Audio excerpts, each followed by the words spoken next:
আত্মপ্রকাশ করল Singur health club. এদিন রক্তদান কর্মসূচির মাধ্যমে পথ চলা শুরু। সিঙ্গুর হেলথ ক্লাব শুধু অ্যালোপ্যাথিক নয়, হোমিওপ্যাথিক, চোখের ডাক্তার সহ সমস্ত ডাক্তারদের সম্মিলিত প্রয়াসে এর পথ চলা শুরু। সমস্ত স্বাস্থ্য সচেতন মানুষের সুবিধার্থে এই ক্লাব মানুষের পাশে থাকবে। ক্লাব ডাক্তারের পাশাপাশি হেলথ সংক্রান্ত বিভিন্ন বিষয়ে যুক্ত থাকবে। রক্তদানের মধ্য দিয়ে পথ চলা শুরু। পরবর্তীতে শীত ও বস্ত্র প্রদান করা হবে বলে ক্লাবের কর্তারা জানিয়েছেন। আমরা কোনো ফিতে কাটার ব্যবস্থা রাখিনি, আমরা কোনো সেলিব্রিটিও রাখিনি, আমরা সাধারণ মানুষের কাজ করে যাব। আমরা সমস্ত স্বাস্থ্য পরিষেবা মানুষজনকে একসাথে নিয়ে প্রজ্বলিত করে অনুষ্ঠানের মাধ্যমে আমাদের পথ চলা শুরু করলাম। সাধারণ মানুষের পাশে থেকে সকলের কাজ করে যেতে পারে, এটাই আমাদের দায়বদ্ধতা। হুগলি থেকে আশিস কুমার ঘোষের রিপোর্ট। আত্মপ্রকাশ করল সিঙ্গুর হেলথ ক্লাব। এদিন রক্তদান কর্মসূচির মাধ্যমে পথ চলা শুরু। সিঙ্গুর হেলথ ক্লাব শুধু অ্যালোপ্যাথিক নয়, হোমিওপ্যাথিক, চোখের ডাক্তার সহ সমস্ত ডাক্তারদের সম্মিলিত প্রয়াসে এর পথ চলা শুরু। সমস্ত স্বাস্থ্য সচেতন মানুষের সুবিধার্থে এই ক্লাব মানুষের পাশে থাকবে। ক্লাব ডাক্তারের পাশাপাশি হেলথ সংক্রান্ত বিভিন্ন বিষয়ে যুক্ত থাকবে। রক্তদানের মধ্য দিয়ে পথ চলা শুরু। পরবর্তীতে শীত ও বস্ত্র প্রদান করা হবে বলে ক্লাবের কর্তারা জানিয়েছেন। আমরা কোনো ফিতে কাটার ব্যবস্থা রাখিনি, আমরা কোনো সেলিব্রিটিও রাখিনি, আমরা সাধারণ মানুষের কাজ করে যাব। আমরা সমস্ত স্বাস্থ্য পরিষেবা মানুষজনকে একসাথে নিয়ে অধিক প্রজ্বলিত করে অনুষ্ঠানের মাধ্যমে আমাদের পথ চলা শুরু করলাম। সাধারণ মানুষের পাশে থেকে সকলের কাজ করে যেতে পারে, এটাই আমাদের দায়বদ্ধতা। হুগলি থেকে আশিস কুমার ঘোষের রিপোর্ট। আত্মপ্রকাশ করল সিঙ্গুর হেলথ ক্লাব। এদিন রক্তদান কর্মসূচির মাধ্যমে পথ চলা শুরু। সিঙ্গুর হেলথ ক্লাব শুধু অ্যালোপ্যাথিক নয়, হোমিওপ্যাথিক, চোখের ডাক্তার। সিঙ্গুর হেলথ ক্লাব আমরা এই বছর প্রথম আত্মপ্রকাশ করেছি। আমরা সিঙ্গুরের শুধুমাত্র ডাক্তার না, ডাক্তারদের সঙ্গে যারা প্যারামেডিক্যাল রয়েছে এবং অন্যান্য বিভিন্নভাবে স্বাস্থ্যের সঙ্গে জড়িত সবাইকে একসঙ্গে নিয়ে আমরা সিঙ্গুরে স্বাস্থ্য সম্বন্ধে কাজকর্ম কিছু আমরা করতে চাই।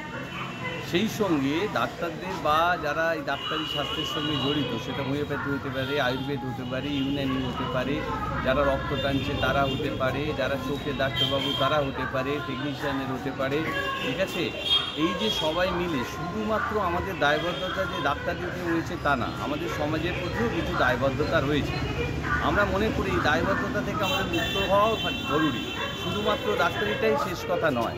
আমরা সেই জন্য সমস্ত মানুষকে নিয়ে আমরা আমাদের এই দায়বদ্ধতাকে এই দায়বদ্ধতাকে পালন করে আমাদের দায়মুক্ত হওয়ার চেষ্টা করতে চাইছি। আমরা তারই প্রথম আত্মপ্রকাশ হিসাবে আমরা এবারে এই রক্তদান শিবির দিয়ে আমরা শুরু করলাম। এই রক্তদান শিবির আমরা প্রথমবার খুব দ্রুতগতিতে আমরা শুরু করেছি, যেহেতু একটা ক্রাইসিস রয়েছে রক্ত নিয়ে। সেই জন্য আমরা শ্রমজীবী হাসপাতালের সহযোগিতায় ওই সিঙ্গুর হেলথ ক্লাব, আমাদের ক্লাব সিঙ্গুর হেলথ ক্লাব, সেইটা মিলিয়ে আমরা আজকে এই ব্লাড ডোনেশন ক্যাম্পটা শুরু করেছি। এই ক্যাম্পটা আমরা এরপরেও গরমকালে করবার জন্য চেষ্টা করছি এবং এছাড়াও আমরা আরও কিছু প্রোগ্রাম আগামী দিনে করব। যেমন গরিব মানুষদের ভেতরে একটা ওই গরম শীতকালে আসছে, তাদের একটু গরম রাখার জন্য কিছু ব্যবস্থা করা যায় কিনা, কম্বল দেওয়া যায় কিনা। এছাড়াও আমরা দূরবর্তী বিভিন্ন জায়গায় গরিব মানুষ আছি, তাদের কিছু পরিষেবা দেওয়া যায় কিনা, এই ধরনের কাজের ভেতরেও আমরা জড়িত রাখতে চাইছি নিজেদের। সাথে সাথে যদি আমাদের সিঙ্গুরে কোনো স্বাস্থ্য রিলেটেড কিছু থাকে তাতেও আমাদেরকে যদি জানানো হয়, আমরাও তাহলে তার সঙ্গেও খানিকটা জড়িত থাকব। এবারে আমরা যেটা করতে চাইছি যে অন্যান্য যে প্রোগ্রামগুলো হয় সেই প্রোগ্রামগুলোতে যেমন ফিতে কাটা, গুরুজনের। সিঙ্গুর হেলথ ক্লাবে আমরা প্রথমেই আত্মপ্রকাশ করলাম এই বছরে। সিঙ্গুর হেলথ ক্লাবেতে একটা শুভ উদ্যোগ, আমাদের এখানে যতজন রেসিডেন্সিয়াল ডক্টরবাবু রয়েছেন যারা সিঙ্গুরের মধ্যে উপস্থিত থাকেন, যেরকম আমাদের সেক্রেটারি স্যার বললেন সেরকমভাবে আমরা উদ্যোগ নিয়েছি একটা কোনো ভালো জিনিস করবার। তার প্রথম উদ্যোগ হিসাবে আজকে ব্লাড ডোনেশন ক্যাম্প নিয়ে আত্মপ্রকাশ হলো। আগামী দিনে পরবর্তী ক্ষেত্রে আরও অনেক কিছু কাজের উদ্যোগ আমাদের মধ্যে রয়েছে। তো সকলের সহযোগিতা একান্ত কাম্য, এই আশা করি রক্তদান দাতা।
রক্ত দিয়ে ভালোই লাগলো আর এই প্রথম দিয়েছে।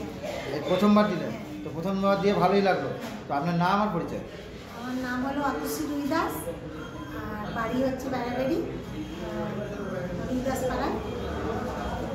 হলে বারবার হলেই আমরা বারবারই রক্ত। ধন্যবাদ।